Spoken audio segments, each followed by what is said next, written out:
Hello friends, good morning. എല്ലാവർക്കും ഇന്നത്തെ കഥയിലേക്ക് സ്വാഗതം.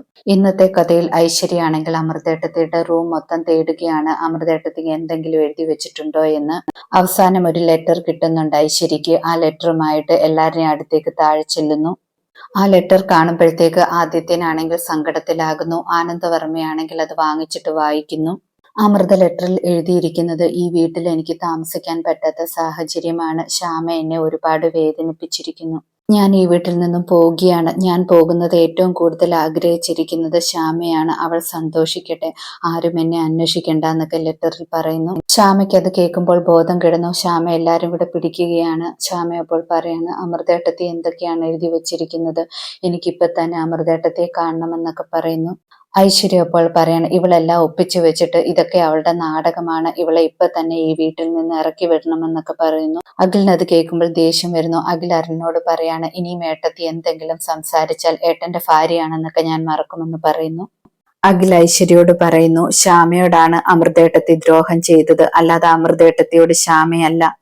എന്തെങ്കിലും കാര്യമുണ്ടെങ്കിൽ അതെന്താണെന്ന് വ്യക്തമായിട്ട് എഴുതണം, അല്ലാതെ ഇങ്ങനെയല്ല എഴുതേണ്ടത്. ഞാൻ ജീവനോടുള്ളിടത്തോളം കാലം ശ്യാമയെ എല്ലാവരും കൂടി ഇട്ട് തട്ടാൻ ഞാൻ സമ്മതിക്കത്തില്ല, അവളെ ഞാൻ നോക്കിക്കോളുമെന്നൊക്കെ പറയുന്നു. അഖിലാണെങ്കിൽ ശ്യാമയെ ആശ്വസിപ്പിക്കുകയാണ്. താൻ വിഷമിക്കേണ്ട ആവശ്യമില്ല, താൻ വിഷമിക്കാൻ ഞാൻ ഒരിക്കലും സമ്മതിക്കത്തില്ല എന്നൊക്കെ പറയുന്നു. വസുന്ധരാമയാണെങ്കിൽ അഖിലിനെ ശ്യാമയെ ഇരുത്തിയിട്ട് പറയാണ്, ഇപ്പൊ തന്നെ താലികെട്ട് നടത്തണമെന്ന്, മുഹൂർത്ത സമയം ഇല്ലാതാക്കണ്ട എന്ന് പറയുന്നു. പക്ഷെ ശ്യാമ താലികെട്ടിനെ സമ്മതിക്കുന്നില്ല. ശ്യാമ പറയാണ്, ഇപ്പൊ വിവാഹമല്ല ഇമ്പോർട്ടന്റ്, അമൃതേട്ടത്തിയെ കണ്ടുപിടിക്കുന്നതാണെന്ന്. ഇങ്ങനെ ഒരു സിറ്റുവേഷനിൽ എനിക്ക് താലി കെട്ടുന്നതിനോട് താല്പര്യമില്ല എന്ന് ശ്യാമ പറയുന്നു.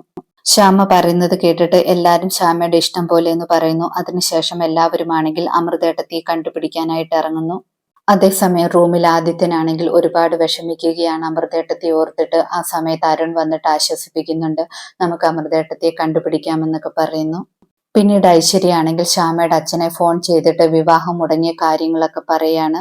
ഫോൺ വെച്ച് കഴിയുമ്പോൾ ശ്യാമയുടെ അമ്മയ്ക്കാണെങ്കിൽ വല്ലായികയൊക്കെ വരുന്നുണ്ട്. ജയന്തി ആണെങ്കിൽ ഒരുപാട് സന്തോഷിക്കുന്നുണ്ട്. ജയന്തി പറയുന്നുണ്ട്, ഇത് ഇങ്ങനെയൊക്കെ സംഭവിക്കുമെന്ന് ഞാൻ കരുതിയതാണെന്നൊക്കെ. പിന്നീട് കാണിക്കുന്നത് അരുന്ധതി ദേവിയും വിസ്മയുമാണ്. അരുന്ധതിയാണെങ്കിൽ ചാർമിളെ വിളിച്ചിട്ട് കിട്ടുന്നില്ലല്ലോ എന്ന് വിസ്മയോട് പറയുന്നു. വിസ്മയ അപ്പോൾ ടെൻഷനാകുന്നു. ഇനി എന്ത് ചെയ്യുമെന്നൊക്കെ ചോദിക്കുകയാണ്. ആ സമയത്ത് ഐശ്വര്യയുടെ കോൾ വരുന്നു. ഐശ്വര്യയാണെങ്കിൽ അരുന്ധതി ദേവിയോട് പറയുന്നുണ്ട്, ശ്യാമയുടെ വിവാഹം മുടങ്ങി, ഇപ്പോൾ നടക്കത്തില്ല എന്ന്.